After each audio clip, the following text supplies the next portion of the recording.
Bucs Nation, I'm back. As you know, I've been gone visiting family for breaks, so I haven't had a chance to really get into all things Bucs, but I am back now in Kansas City, and I'm kind of glad that it took me some time to do this review because, as you know, now we have a head coach in Bruce Arians, who is someone that I've been talking about for the last few months, mentioning that we should get him out of retirement, and he is finally our head coach.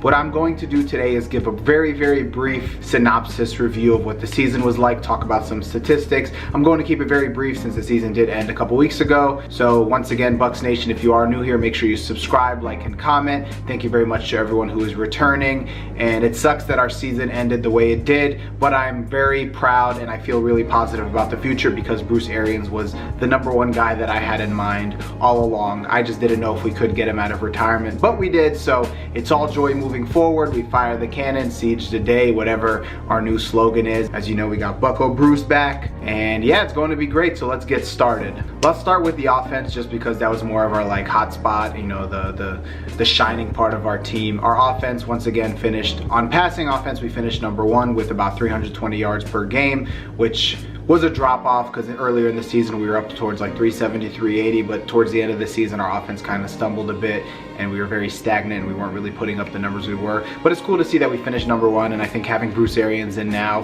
he loves passing, he loves the downfield game. I think it's going to be great with the weapons that we have. Even without Deshaun Jackson, I think we'll do fine. We have Chris Godwin in the #2. Hopefully we'll re-sign Adam Humphries. We have Mike Evans, OJ Howard. Hopefully he stays healthy. If we can keep OJ Howard healthy and keep Godwin, Evans, and Humphries there, I could see our offense doing our passing offense at least doing as good as it has been this season. Our rushing offense was not that good. We were ranked 29th, 95 yards per game. As you know, a lot of it, especially in the second half of the season, came from Jameis scrambling. That is not gonna cut it. Hopefully with Arians in and Jason Light and their relationship, they are able to find the next David Johnson. Not necessarily someone just like him, but we can find a diamond in the rough. Because I think David Johnson was a 2nd or 3rd round pick, if I remember correctly. But finding someone like that that can be very dynamic for us in the pass game and rushing and really take the heat off of Jameis's shoulders and make our offense much more two-dimensional so we can actually exploit the defenses in the play action and things like that. But overall, our offense finished 3rd total behind the Chiefs and the Rams. We finished at about 415 yards per game. I don't know if that is the record. I remember our offense was like breaking records and all that, and we were on pace to be like top 5 offense of all time. I don't think we reached that. I don't know the number offhand and the rankings and all that, but we finished 3rd, so I'm assuming the Chiefs were probably closer to that than we are. So yeah, overall the offense did great, as we know is our strong suit. The issue with our offense all season and pretty much under the entire Dirk Cutter regime is that we are unable to put points on the board, and it was evident this year. Between the 20s, we were able to move the ball no problem. Once we get inside the red zone, it's always missed field goals, it's always penalties on the offensive line, holding, we always shot ourselves in the foot. It wasn't necessarily what the defenses were doing against us, it was more our issues and what we couldn't do. So with Bruce Arians there, I'm pretty sure we will be able to score more points. Going into defense, our passing defense was 26th. We were giving up about 260 yards per game, which is ridiculous. Good in a way, because under Mike Smith we were giving up like 390 per game, over 400 I think, something like that, some ridiculous number. But to get it down to 290 after all the yards that were racked up on us early just talks about how Mark Duffner was able to switch up the defensive philosophy and call plays and put players in position to do better. Like Levante David under Duffner exploded, where under Mike Smith he wasn't. So that is a very, very big improvement. I know we were working from like the 32nd rank, so to move up that much, it's not a big jump, but I think it's pretty good considering where we were at. Rush defense giving up about 123 yards per game. We were ranked 24th. As you know, that's very low. Usually our rush defense is pretty solid, but this season was really bad. Overall, the defense was very bad. We were ranked overall 27th in defense, giving up about 385 yards per game, which is very unacceptable. Again, it was very hard to improve it considering we were giving up over 400 yards a game under Mike Smith. So the fact that we were able to turn it around in the second half, Mark Duffner definitely seemed like someone who was capable and competent enough to take what we have and the defensive scheme that we have and able to adapt it in very short periods of time to put up a much better defense. Not a great defense, but a much better defense compared to what we had. I think with Bruce Arians hiring Todd Bowles has some young players he can work with. Our safeties are pretty good. Jordan Whitehead, Justin Evans. I think Chris Conti will be gone, and I think we need to get another corner. Brent Grimes, we know all the drama with him not wanting to shadow Antonio Brown, things like that. He's definitely not going to be back. Hargraves will be healthy. We don't know what we have in him. The first game of the season, he seemed all right before he got hurt, but it was a very, very small sample. We have the other rookies that we got this year that seem to be playing very solid. So I hope that our defense, under Bruce Arians' coaching tree, him, Todd Bowles, all of them, I don't have any doubt that they will be able to develop players and make players better as the season goes on. That's something that wasn't evident in the last regime with Cutter and Mike Smith. So I'm not really worried about that. I feel like the rookies we have, we will be able to develop them, and if we draft more, I think our D-line, we would do well. Whether we keep Gerald McCoy or not, I think we do need to draft some D-linemen. We definitely need another defensive end, again, because JPP is getting old and he won't be around in 3-4 years. And if we do get rid of Gerald McCoy, we definitely need another D-tackle. I know Todd Bowles runs a lot of 3-4, 4-3 hybrid type of stuff. If we go 3-4, I know JPP can play outside. I know Levante David is a very good rusher as well, and hopefully Noah Spence, he's played some outside linebacker in college, so he'll be able to fit in very nicely. And then Vita Vea is the perfect nose tackle on a 3-4 defense. He's got the size, he's got the strength, so I think that'll be great. I'm definitely not worried about the coaching now. I feel like they are able to put players in position to do well. In Bruce Arians' press conference, he was talking about running 2 separate practices at the same time, because a lot of the players that don't get a lot of reps, that are not necessarily high on the depth chart, will have opportunities to get a lot of reps and show what they can do. I think that's a very great philosophy, because usually the starters get a lot and the second stringers, and then the ones at the kind of back end, you don't really see much from them except like the end of preseason games in the 4th one. So the fact that they're able to practice with the players who are further back on the depth chart will do wonders for the team, and I think we'll be able to find some diamonds in the rough. Not necessarily stars, but solid players that we can plug into the lineup when needed and will be good backups. And I think through that, with the players getting more reps in practice, they will be able to develop as well through the coaching staff. So that's definitely a very good philosophy to have under this coaching regime. I do want to talk about the MVP of our team. 2 MVPs. On the defensive side, I would definitely give it to Jason Pierre-Paul, 12.5 sacks, first in the last 11-12 years to have double-digit sacks for the Bucs. He was a hell of a pickup, definitely very solid, and I think it rubbed off on the rest of the teammates. So that's very good to have, and I hope next year it'll be even better with a competent coaching staff. And then also Mike Evans, over 1,500 yards, 8 touchdowns. The touchdowns weren't his highest, but I mean, the record in Tampa is 12, so he wasn't that far off. I saw that Evans said that he might be the first 2,000-yard receiver if he works on his route running. And to be honest, I don't think that's very far-fetched. To think about Mike Evans in his game, he's a possession receiver. He catches the ball, gets hit, goes down immediately.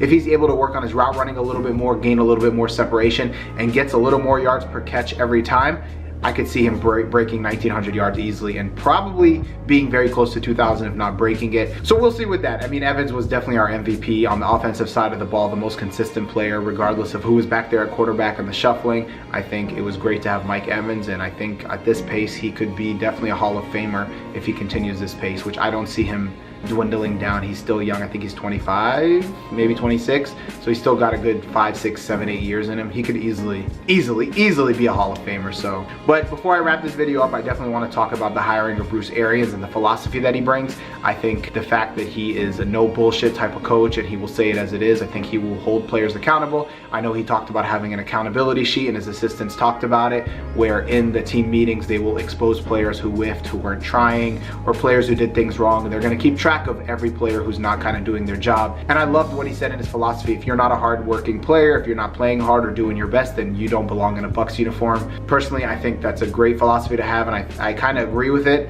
I would rather have a player who's not as good but does his job the best that he can than a player who is good but takes plays off like Deshaun Jackson, which that's a whole nother thing.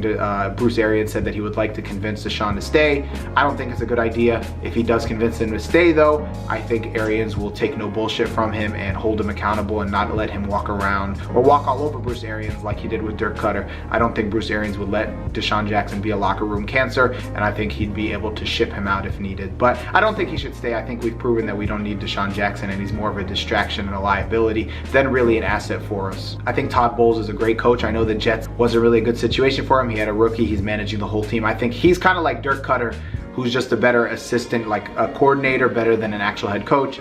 I know Dirk Cutter is now the offensive coordinator in Atlanta, which good for him. You know, I have nothing against Dirk Cutter at all, but I hope the times we do play him, I hope we do lock them down. I mean, if we do nothing else all season, I want us to lock down the Falcons just to get back at Dirk Cutter for what he did. And I think Bruce Arians will be a very, very good coach for Jameis Winston. As we all know, Dirk Cutter preferred Marcus Mariota. Dirk Cutter was never fully behind Jameis, and I think this season it was evident that he liked Fitzpatrick more. He wanted to keep Fitzpatrick in until it got to the point where he had to put Jameis back back in. I think Bruce Arians being 1000% behind Jameis is going to help Jameis's confidence, kind of like how Jimbo Fisher was with Jameis. He is not going to be super loyal to a fault. I think he is going to be rough on Jameis. He's going to be tough on Jameis. He's going to tell Jameis what it is, how it is. He's going to tell him what he needs to hear, not what he wants to hear. I think their relationship will be very productive, and I know they have some kind of history together. I don't think they're very close, but they are familiar with each other, and I think Jameis has a very high level of respect for Arians, so he's going to take heed to what Arians says, and he will listen to Arians and learn from Arians. So I think that relationship will be better